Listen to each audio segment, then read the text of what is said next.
You give and you give. Time, effort, and support. You say yes when others hesitate. You go the extra mile, not because you have to, but because it feels right. Yet somehow, the more generous you are, the less people seem to appreciate it. Worse, they begin to expect it. Ever found yourself wondering why the kindness that once made you valuable now makes you invisible? Why does being too kind often lead to being overlooked, underappreciated, or even disrespected? If kindness is a virtue, why does it sometimes feel like a burden? And more importantly, how can you stop this cycle without becoming cold or indifferent? This isn't just theory, it's happening to people like you every day. My friend Mark is living proof. A hardworking professional, a devoted father, and the guy everyone turns to for help.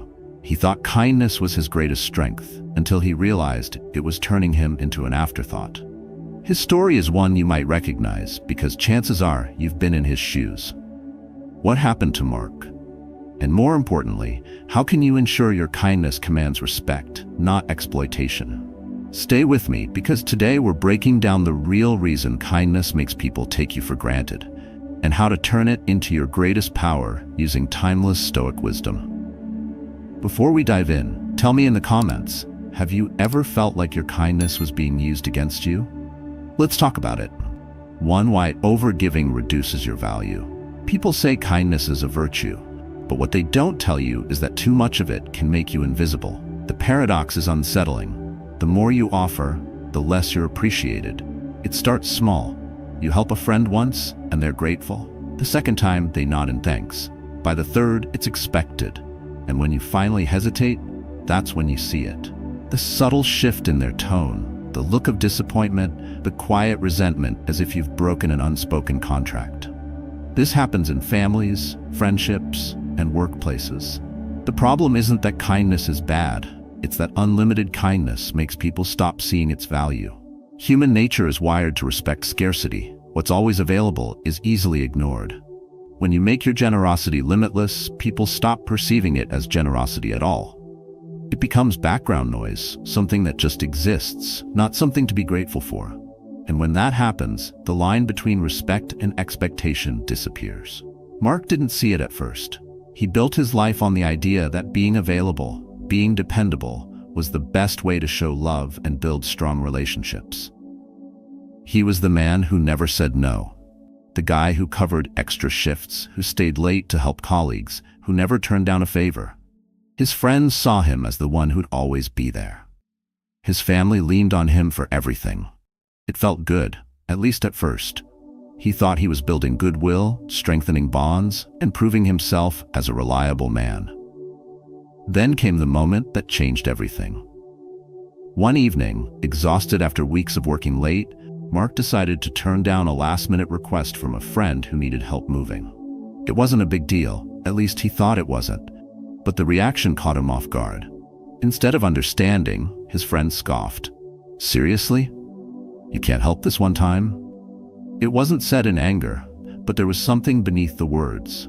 Disappointment, annoyance, as if Mark had broken an obligation rather than declined a request. That night, he started noticing things he had ignored before. The way his colleagues handed him extra work with a casual assumption that he'd handle it. The way his family barely acknowledged his sacrifices. The realization hit him. His kindness was no longer seen as a gift. It had become an expectation. And that expectation had stripped it of its value. Maybe you've been there too. You cover for a coworker one time. The second time, they don't even ask properly. They just assume. At home, you take on responsibilities without question, believing it's the right thing to do. But over time, instead of gratitude, you get silence. And when you finally push back, you're met with resistance. Not because people are unkind, but because you train them to expect your generosity without limits. This is where Stoicism offers clarity. Marcus Aurelius wrote, "The soul becomes dyed with the color of its thoughts."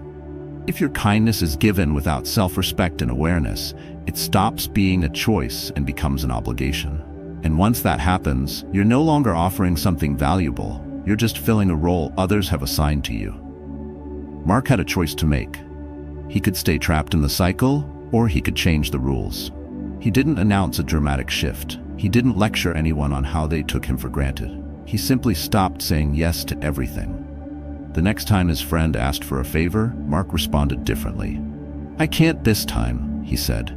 No explanation, no apology. He didn't offer an alternative or make up for it in another way. The reaction? His friend hesitated, then brushed it off, moving on to find someone else. At work, when colleagues dumped extra projects on him, Mark started asking, "Who else is available for this? Or is this in my job scope?" He kept his tone neutral, his expression steady. At first, people were surprised. Then they adjusted. At home, he made a quiet decision. One night a week, he would do something just for himself. No favors, no problem solving, no last-minute rescues. It felt uncomfortable at first, but then something happened. People started respecting his time. This wasn't an overnight fix. Some relationships faded, but the ones that remained, they were stronger, healthier, and built on mutual respect, not silent expectations. The solution is not to stop being kind, but to be strategic with your kindness. Think of it like currency. If you hand out money freely without any limits, it becomes worthless.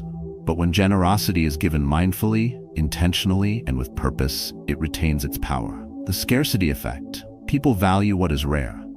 Your time, energy, and help should be no exception. Here's the shift. Instead of offering kindness unconditionally, start offering it deliberately. Don't say yes just because it's expected. Say yes when it aligns with your values. Say no when it costs you your peace.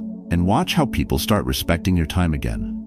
And if you think saying no will push people away, ask yourself, do you want relationships that only exist because you're constantly giving? Or do you want the respect that comes from knowing your kindness is a privilege, not a given? The moment you stop overgiving, you'll see the truth. The people who value you for who you are, not what you provide, will still be there. The ones who leave, they were never there for you in the first place. Now let's talk about another place where unlimited kindness backfires. Your career. Because the workplace is where overgiving doesn't just make you invisible, it keeps you stuck. 2. Why overworking makes you invisible at work. Somewhere along the way, you were taught that hard work speaks for itself. That the first one in, the last one out gets rewarded. If you just push harder, stay later, and take on more, people will notice. But here's the truth. They won't. At least, not in the way you think. In the workplace, overworking doesn't make you indispensable. It makes you a tool. Someone who's always available, always willing, always covering for others. It sounds noble, but in reality, it does one thing. It lowers your value. You're not seen as a leader, but as an endless resource. The more you do, the more people expect you to do. And when you finally stop, when you say no, that's when you see who actually respected you. I learned this the hard way. In my first job out of college, I wanted to prove myself. I was the guy who never turned down a task, never questioned extra assignments, and never said no when a manager asked for just a little more. I worked late, skipped breaks, and volunteered for projects that weren't even mine. I thought it was a strategy, stand out, work harder than everyone else, and eventually I'd get recognized. And I did get recognized, but not in the way I had hoped. One day, a big opportunity opened up, a leadership role. I thought, this is it. This is why I've been working so hard. But when the promotion came, they gave it to someone else. Not because they were better, not because they worked harder, but because they weren't stuck in the role of the workhorse. The moment I saw the truth, everything clicked. I wasn't respected for my effort. I was just the guy they knew they could pile work onto. And the worst part? I had trained them to treat me that way. Maybe you've experienced this. Maybe you're the one in the office who always picks up the slack. Maybe you take on extra tasks without complaint, thinking it will pay off. But deep down, you know what happens next. It doesn't pay off. It just becomes expected. The respect doesn't grow. The recognition doesn't come. All that happens is that your workload increases, while others do less and advance faster. Stoicism teaches that we should not let external validation define us. Epictetus reminds us that we must distinguish between what is within our control and what is not. Overworking is within our control. But how do people perceive us? That is not. And when you allow your value to be dictated by endless work rather than strategic contribution, you lose control over your own worth. So I made a shift. I stopped volunteering for everything. I stopped being available 24/7. I started asking questions instead of blindly accepting work. Is this part of my role? Who else can assist with this? What's the deadline priority? These weren't excuses, they were boundaries, and the response was immediate. Some people were frustrated, others were surprised, but the biggest change? I was no longer invisible. Let's apply this to your own situation. Imagine this. Tomorrow morning, you walk into work and your manager drops another last-minute task on you, assuming you'll handle it like always. But instead of immediately saying yes, you pause. You ask, is there anyone else available for this? Or would you like me to shift priorities for my current tasks? You say it with confidence, without hesitation. What do you think happens next? Maybe there's pushback. Maybe they try to guilt you. But over time, something shifts. They start distributing work more fairly. They stop assuming you'll always say yes. They begin to see you not as an endless worker, but as someone who manages their value. This is the strategic no. The ability to decline without fear, without guilt, without apology. It's not about refusing responsibility. It's about making sure the work you do aligns with your values. And if you're afraid of how people will react, ask yourself, do you want to be respected for what you contribute or used for what you can be burdened with? The workplace will always have people who do less but get more. Not because they're smarter, but because they understand one thing. Value is not determined by effort alone. It's determined by how well you manage your effort. So starting today, stop overworking yourself into invisibility.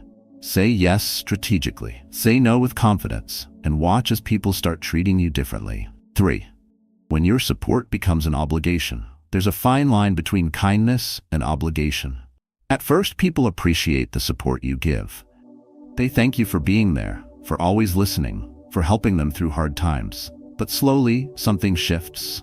The gratitude fades, the requests increase, and before you know it, your kindness is no longer seen as generosity. It's just part of the routine. And when you finally hesitate, when you finally need something in return, you're met with frustration instead of understanding. This happens in friendships, families, and even in the workplace. You become the one everyone turns to when they need advice, a favor, or emotional support.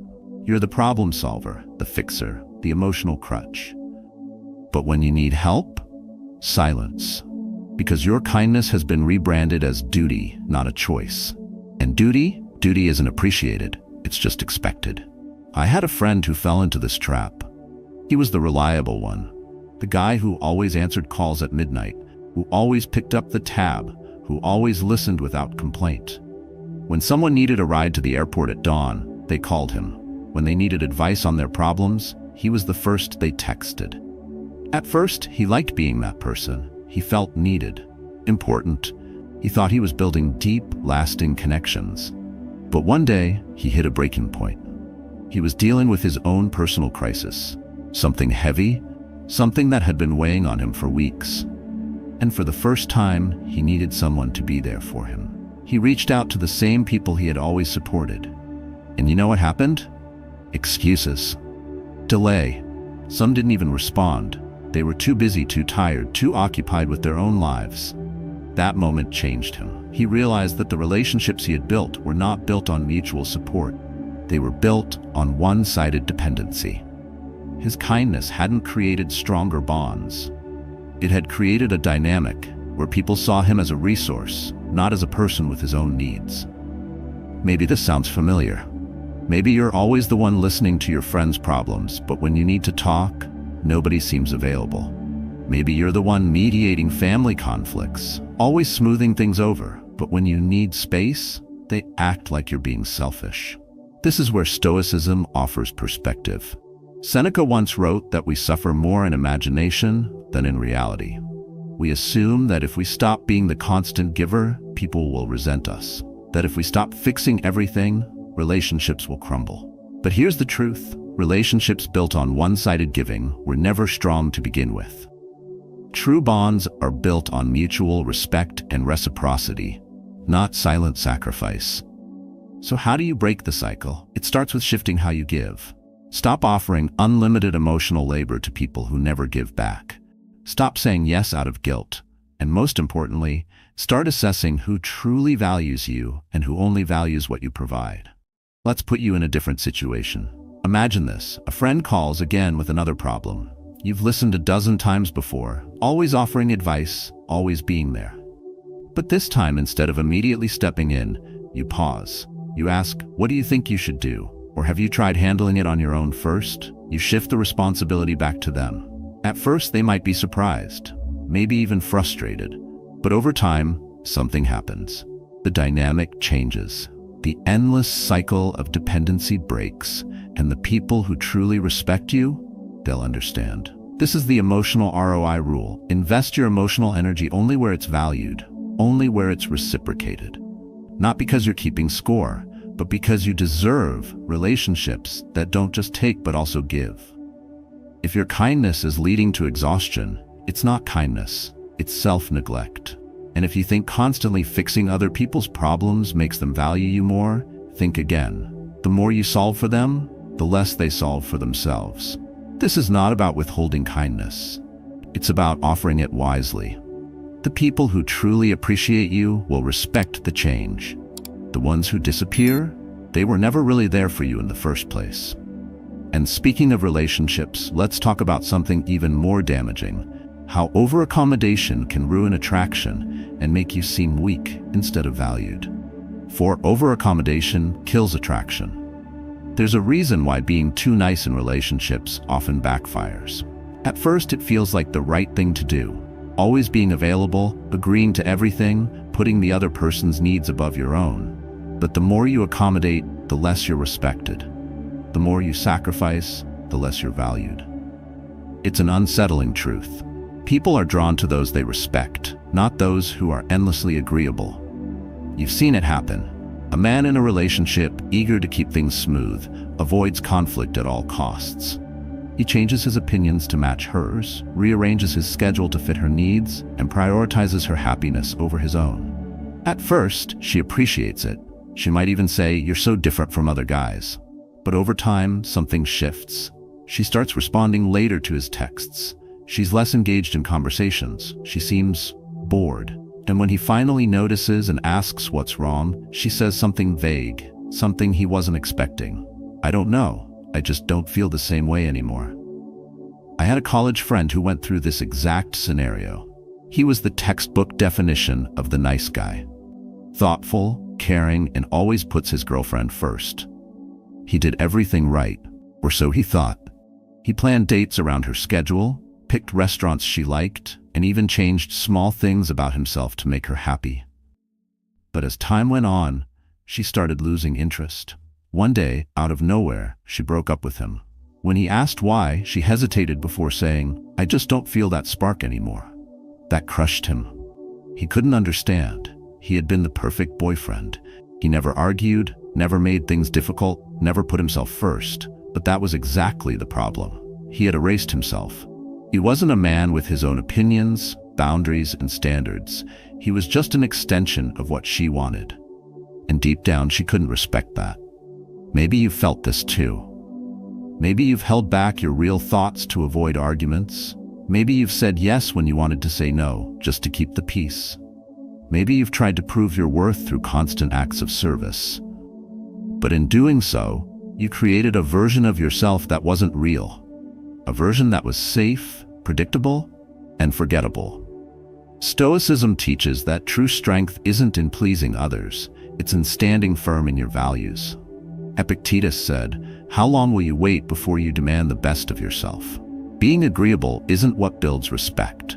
Respect comes from having boundaries, standards, and a strong sense of self. So how do you shift? Imagine this. You're in a relationship, and your partner asks you to cancel plans with your friends to spend time together. Instead of immediately saying yes, you pause. You respond with, "I already have plans, but let's find another time." You say it without guilt, without fear of upsetting them. At first, they might be surprised, but over time, something happens. They start valuing your time more. They recognize that you're a person with your own life, not someone who just bends to fit theirs. And that creates attraction. This is the reciprocity rule. Your kindness should be met with equal effort and respect. If you're the only one constantly adjusting, giving, and proving your worth, the balance is broken. A relationship isn't built on one person sacrificing while the other benefits. It's built on mutual respect, shared values, and equal investment. If you've been over-accommodating, start making small changes. Speak your mind, even if it's uncomfortable. Prioritize your own needs, even if it feels selfish at first. And most importantly, remember this: you don't earn love by disappearing into someone else's world. You earn love by standing strong on your own. 5. Stop saying yes when you want to say no. There's a moment of hesitation before you say yes. You feel it in your gut. Something is off. You don't want to do it. You're tired, you're busy, but you say yes anyway, because it's easier than dealing with the guilt, because you don't want to seem rude, because you're worried about how they'll react if you say no. And so it keeps happening. You say yes when you want to say no. You take on tasks that aren't your responsibility. You help when you don't have the energy. You inconvenience yourself to make life easier for others. But here's the irony. The more you give in, the less they appreciate it. Instead of gratitude, you get expectations. Instead of respect, you get demands. And when you finally say no, that's when you see the truth. People aren't upset because you said no. They're upset because they were so used to you saying yes. A close friend of mine learned this the hard way. Every morning, he picked up his cousin and drove her to work. What started as an occasional favor became a daily obligation. She was never on time, always running late, always needing just a few more minutes. And when she finally got in the car, it wasn't a simple ride. She had requested to stop for coffee, adjust the air conditioning, and turn down the music. My friend never complained. He told himself he was being helpful, that family comes first, and that this was the right thing to do. But the day he finally spoke up, things shifted. One morning, exhausted from his own work schedule, he told her she needed to be ready on time, or he wouldn't wait.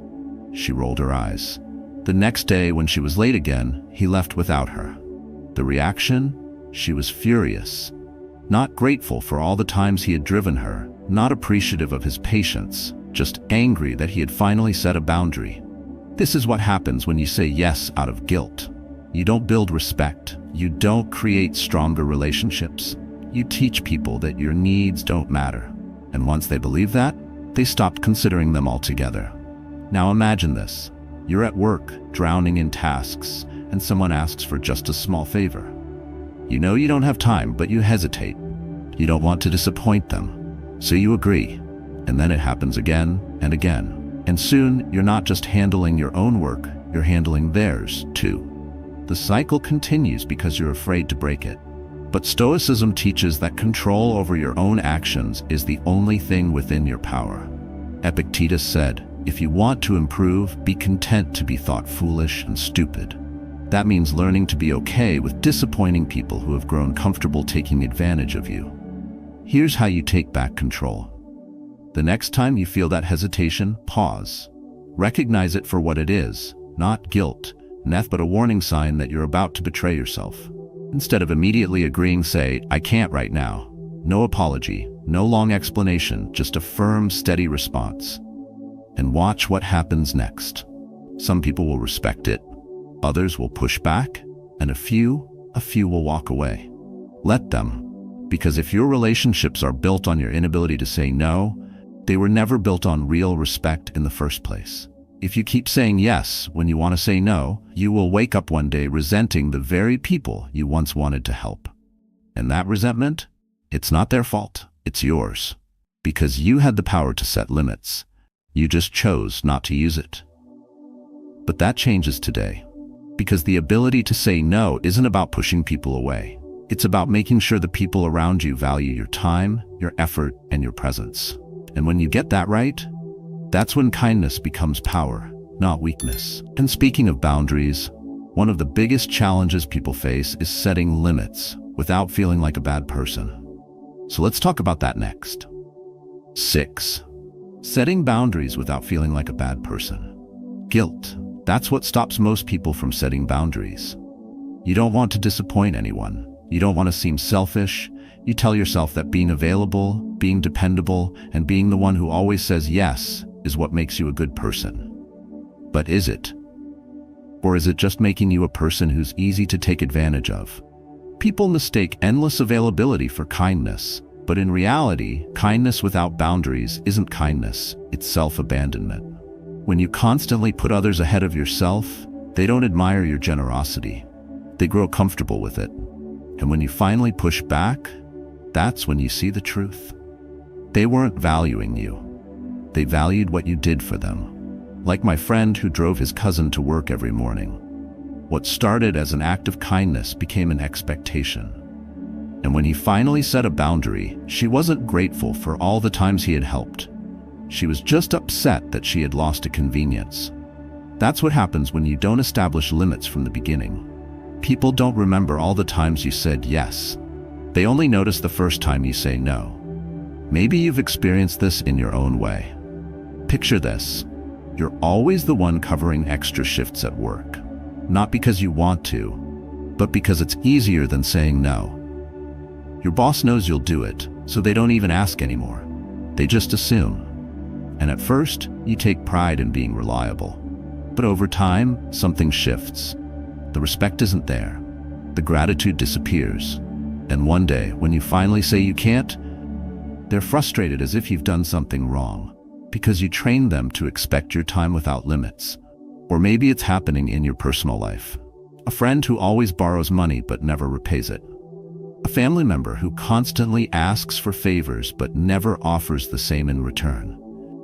At first you tell yourself it's not a big deal, that it's just who you are, you help people, but over time you start to notice the imbalance, and when you finally ask for something in return, they hesitate. Suddenly they're busy, suddenly they don't have time.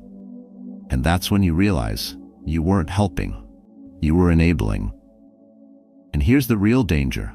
When you don't set boundaries, you don't just lose respect, you lose yourself. You start neglecting your own needs, you stop prioritizing your own well-being. And eventually, you become exhausted, not just physically, but emotionally. Resentment builds up, not because people took from you, but because you never stopped them.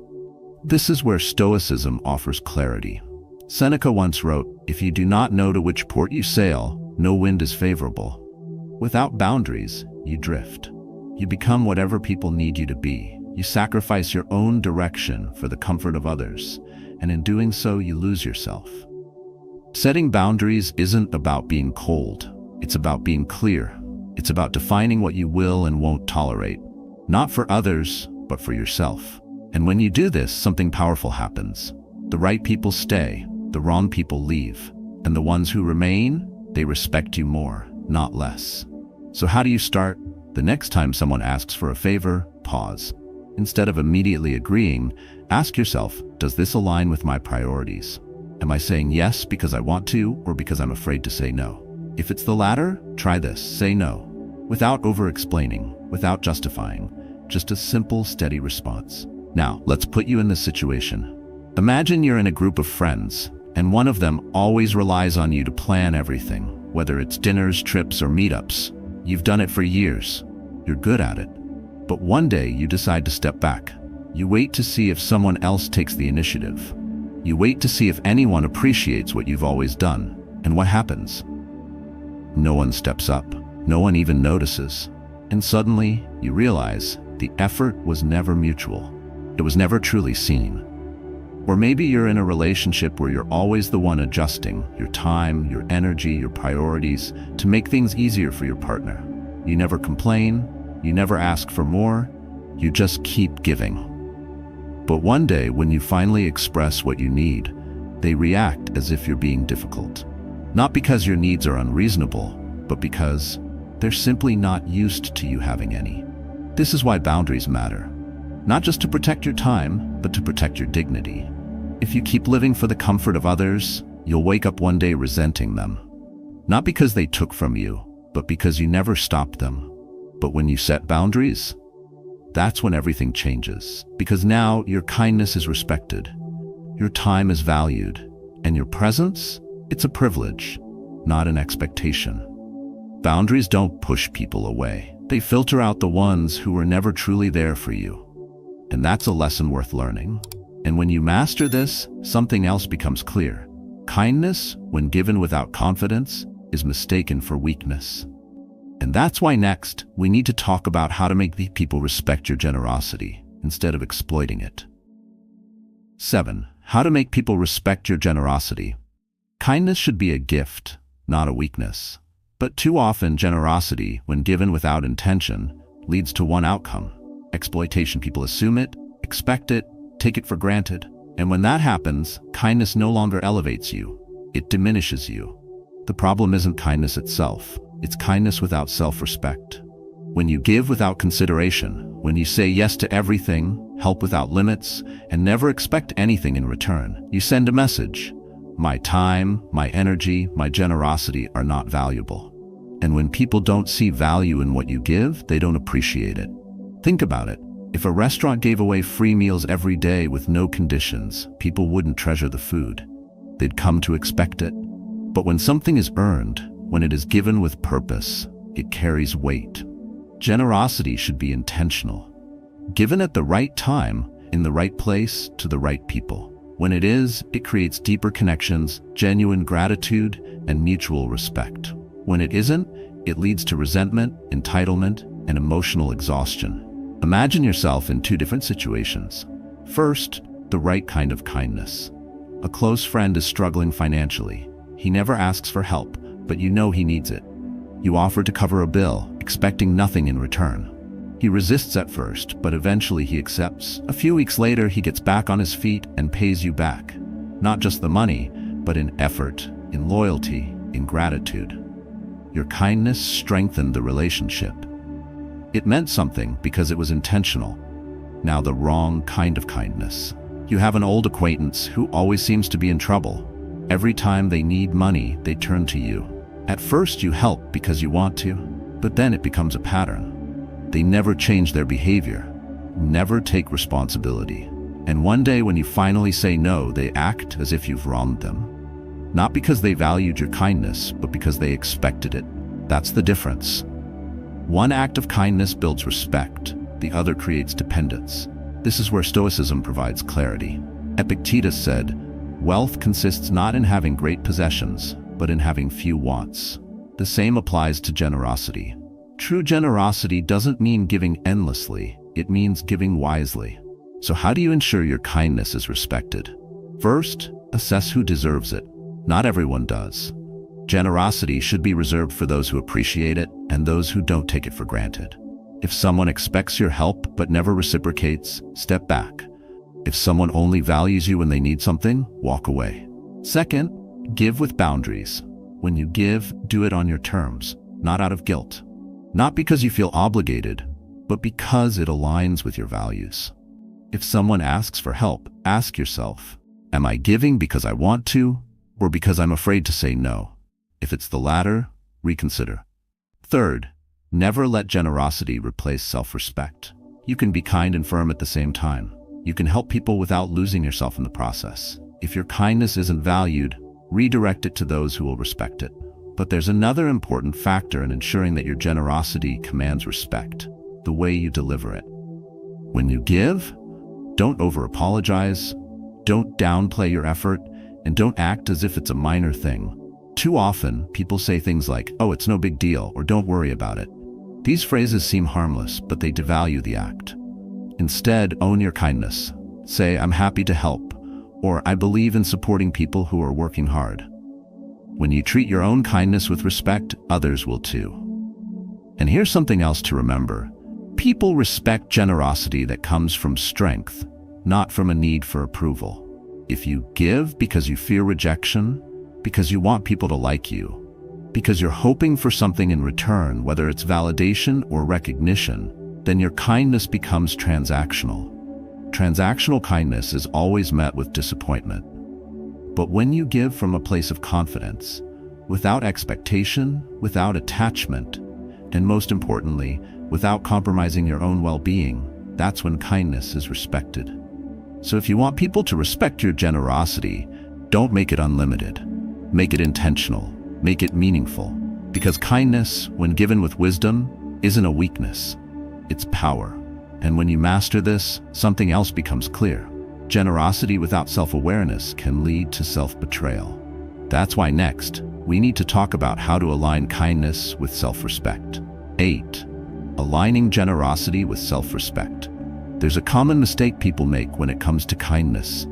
They assume that being generous means giving without conditions, without limits, and without expecting anything in return. But what happens when kindness is given without self-awareness? It leads to exhaustion, resentment, and self-betrayal. People respect kindness when it's balanced. But when generosity becomes an obligation, when it is given blindly, it's no longer seen as a meaningful gift. It's just another resource to be used. And when you finally stop giving, that's when you see the truth.